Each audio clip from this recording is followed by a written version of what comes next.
নমস্কার বন্ধুরা, শুক্রবার কেমন থাকবে পশ্চিমবঙ্গ এবং বাংলাদেশের আবহাওয়ার খবর। বঙ্গোপসাগরে একটি নতুন নিম্নচাপ তৈরি হওয়ার সম্ভাবনা রয়েছে। সেটি কবে তৈরি হবে এবং সেটি কি ঘূর্ণিঝড়ে পরিণত হওয়ার সম্ভাবনা আছে কি না সেটি আমরা জানব। তার সঙ্গে আরব সাগরে কোনো নিম্নচাপ বা ঘূর্ণিঝড় তৈরি হওয়ার সম্ভাবনা আগামী দিনে থাকছে নাকি থাকছে না সেটি আমরা এই ভিডিওর মাধ্যমে সবটা জেনে নেব। অবশ্যই ভিডিওটি শেষ পর্যন্ত দেখবে এবং চ্যানেলটিকে সাবস্ক্রাইব করে রাখবে প্রতিদিন আবহাওয়ার খবর জানতে।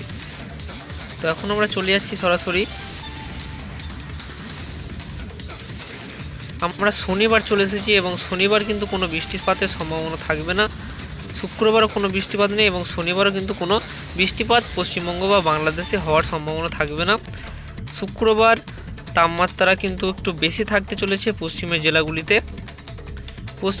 জেলাগুলিতে এবং দক্ষিণবঙ্গের প্রায় কলকাতা, হাওড়া, হুগলির সমস্ত জেলাতেই 39 থেকে 40 ডিগ্রির আশেপাশে তাপমাত্রা থাকার সম্ভাবনা থাকবে এবং বাকি জেলাগুলিতে বর্ধমান এবং নদিয়া, তার সাথে মুর্শিদাবাদ, বীরভূম এই জেলাগুলিতে 36 থেকে 38 ডিগ্রির কাছাকাছি তাপমাত্রা থাকার সম্ভাবনা রয়েছে। প্রচণ্ড তাপমাত্রা বাড়বে পুরুলিয়া, বাঁকুড়া এবং কলকাতাতেও 39 ডিগ্রির আশেপাশে তাপমাত্রা থাকার সম্ভাবনা থাকবে। বীরভূমও থাকবে 38 থেকে 39-এর ভেতরে তাপমাত্রা এবং মালদাতে আমরা দেখতে পাচ্ছি 37 ডিগ্রি এবং 37 থেকে 38 ডিগ্রি তাপমাত্রা থাকার সম্ভাবনা থাকবে মালদাতে। বাংলাদেশেতেও আমরা দেখতে পাচ্ছি ঢাকা, খুলনা, বরিশাল এখানে কিন্তু প্রায় 38 ডিগ্রি ঢাকায়, খুলনাতে 37 ডিগ্রি, বরিশালে 36 ডিগ্রি তাপমাত্রা থাকার সম্ভাবনা থাকবে। বঙ্গোপসাগরে কবে ঘূর্ণিঝড় বা নিম্নচাপ তৈরি হবে সেটির দিকে আমরা এগোবো এবং আমরা সরাসরি আমরা চলে যাচ্ছি।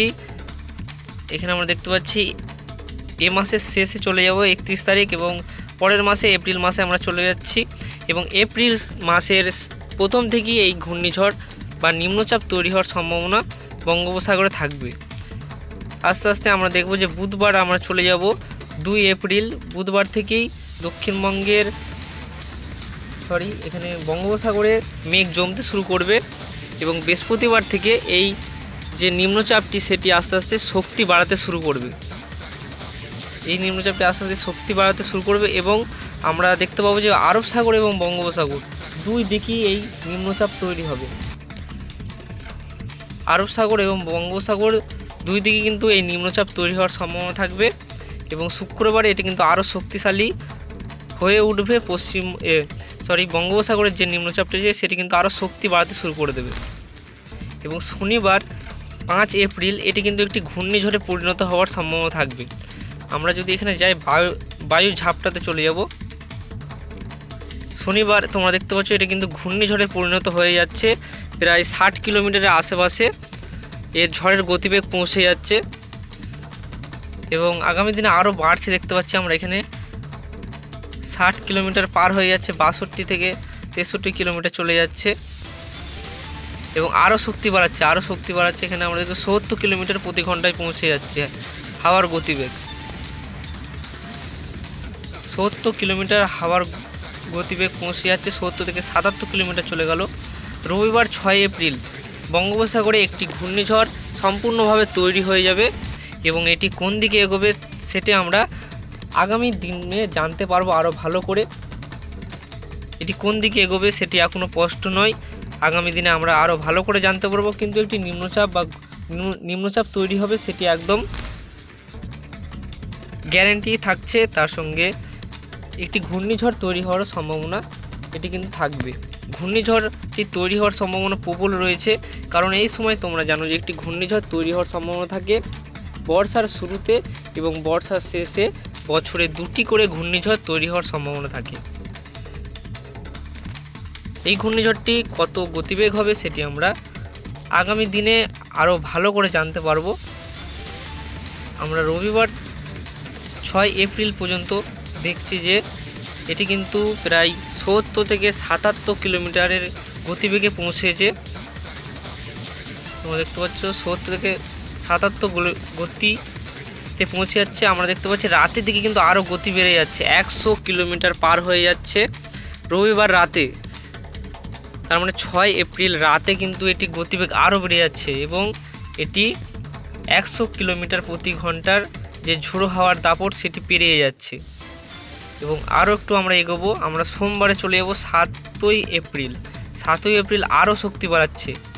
আমরা দেখতে পাচ্ছি 112 কিলোমিটার প্রতি ঘন্টাতে পৌঁছে গেছে এই ঘূর্ণিঝড়টির স্পিড 112 কিলোমিটার প্রতি ঘন্টা। আমরা আরও একটু এগোবো, আরও শক্তিশালী হয়ে যাচ্ছে, এটি আরও শক্তি বাড়াচ্ছে। আমরা দেখতে আস্তে আস্তে কিন্তু শক্তি বাড়াচ্ছে এটা।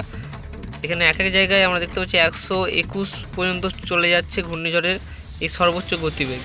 আমরা চলে যাব সোমবার বিকেলের দিকে। আস্তে আস্তে আমরা দেখতে পাচ্ছি সরছে এই ঘূর্ণিঝড়টি এবং 120 পার হয়ে যাচ্ছে ঘূর্ণিঝড়ের গতিবেগ। মঙ্গলবার 8ই মার্চ আমরা যাব। 8ই এপ্রিল প্রচণ্ড শক্তি বৃদ্ধি করে ফেলেছে এই নিম্নচাপ, এই ঘূর্ণিঝড়টি 150 কিলোমিটার প্রতি ঘন্টার স্পিড পার করে ফেলেছে, 174 কিলোমিটার প্রতি ঘন্টা। আমরা দেখতে পাচ্ছি 174 কিলোমিটার প্রতি ঘন্টায় 8 এপ্রিল এটি কিন্তু সর্বোচ্চ গতিবেগের।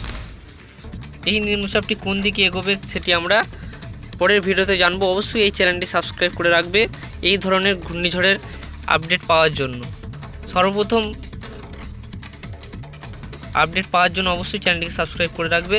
তোমরা দেখতে আস্তে আস্তে কিন্তু এটি এগোচ্ছে এবং সেটি কিন্তু পশ্চিমবঙ্গ এবং বাংলাদেশের দিকেই এগোচ্ছে। আস্তে আস্তে আমরা দেখেছিলাম যে নিম্নচাপটি কিন্তু তোমরা দেখবে যে আস্তে আস্তে কিন্তু এগোচ্ছে এই নিম্নচাপ, এই ঘূর্ণিঝড়টি। মঙ্গলবার আমরা দেখতে পাচ্ছি আস্তে আস্তে পশ্চিমবঙ্গের ও বাংলাদেশের দিকেই মনে হচ্ছে যেন এগোচ্ছে এই ঘূর্ণিঝড়টা। তো বন্ধুরা, আগামী দিনে এই নিম্নচাপের খবর জানতে অবশ্যই চ্যানেলটিকে সাবস্ক্রাইব করো। পরের ভিডিওতে দেখা হচ্ছে, অবশ্যই একটি লাইক এবং চ্যানেলটিকে সাবস্ক্রাইব করে দেবে। ধন্যবাদ বন্ধুরা ভিডিওটি শেষ পর্যন্ত দেখার জন্য।